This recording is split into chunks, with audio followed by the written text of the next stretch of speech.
চলুন জেনে নিই ট্রাক লাগবের নতুন ট্রিপ সম্পন্নের হার ও বায়না নীতিমালা। হোম পেজের উপরে বাম পাশে থাকা মেনুবার আইকনে ক্লিক করুন। এরপর আপনার নাম ও ফোন নাম্বারের নিচে থাকা ট্রিপ সম্পন্ন অপশনে প্রবেশ করুন। শুরুতে আমরা জানব ট্রিপ সম্পন্নের হার কি। ট্রিপ সম্পন্নের হার হলো আপনার সাম্প্রতিক অ্যাক্টিভ হওয়া ট্রিপগুলোর মধ্যে কতগুলো সফলভাবে সম্পন্ন হয়েছে তার একটি হিসাব। ট্রিপ সম্পন্ন করলে এই হার ভালো থাকে, আর অ্যাক্টিভ হওয়ার পর ট্রিপ বাতিল করলে সম্পন্নের হার কমতে থাকে। এবার জানবো বায়না কি। ট্রিপ সম্পন্নের হার একটি নির্দিষ্ট শতাংশের নিচে নেমে গেলে পরবর্তী ট্রিপগুলোর জন্য প্রতিশ্রুত জামানত হলো বায়না। অর্থাৎ ট্রিপ ক্যান্সেল কমিয়ে শিপার ও ট্রাক মালিক দুই পক্ষের জন্যই ট্রিপ আরও নির্ভরযোগ্য করাই হলো বায়নার উদ্দেশ্য। কারা বায়নার আওতায় আসবেন? সব ট্রাক মালিকের জন্য বায়না প্রযোজ্য নয়। যাদের ট্রিপ সম্পন্নের হার ৮০%-এর নিচে, শুধুমাত্র তাদের ক্ষেত্রে বায়না প্রযোজ্য হবে।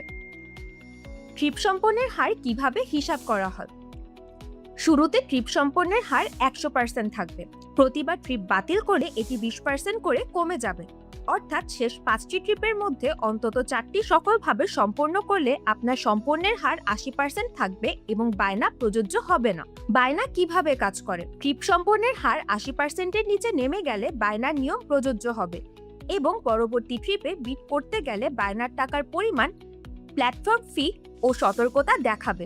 ট্রিপ অ্যাক্টিভ হওয়ার পর ট্রাক মালিকদের অ্যাপের ওয়ালেট থেকে নির্ধারিত বায়নার টাকা সাময়িকভাবে ধরে রাখা হবে। যদি ট্রাক মালিক ট্রিপটি সফলভাবে সম্পন্ন করেন, তাহলে ধরে রাখা বায়নার টাকা ফেরত দেওয়া হবে। কিন্তু ট্রিপ ট্যাগ হওয়ার পর যদি ট্রাক মালিক নিজে ট্রিপ ক্যান্সেল করেন বা ট্রিপ সম্পন্ন না করেন, তাহলে বায়নার সমপরিমাণ টাকা ট্রাক লাগবে প্ল্যাটফর্ম ফি হিসাবে চার্জ করবে এবং ট্রাক মালিকের ওয়ালেটে ট্রাক লাগবে পাবে হিসেবে যোগ হবে। পরবর্তীতে ট্রিপ ধরতে গেলে এই বকেয়া পরিশোধ করে ট্রিপ ধরতে হবে। অর্থাৎ ট্রিপ বাতিল করা থেকে বিরত থাকুন। ট্রিপ সম্পন্নের হার সর্বদা ৮০%-এর উপরে রাখার চেষ্টা করুন। ট্রিপে বিট করার পূর্বে ট্রিপের বিস্তারিত ভালোভাবে পড়ে নিন। শিপারের কারণে ট্রিপ বাতিল করা থেকে বিরত থাকুন। শিপারকে ট্রিপ বাতিল করতে বলুন। ধন্যবাদ।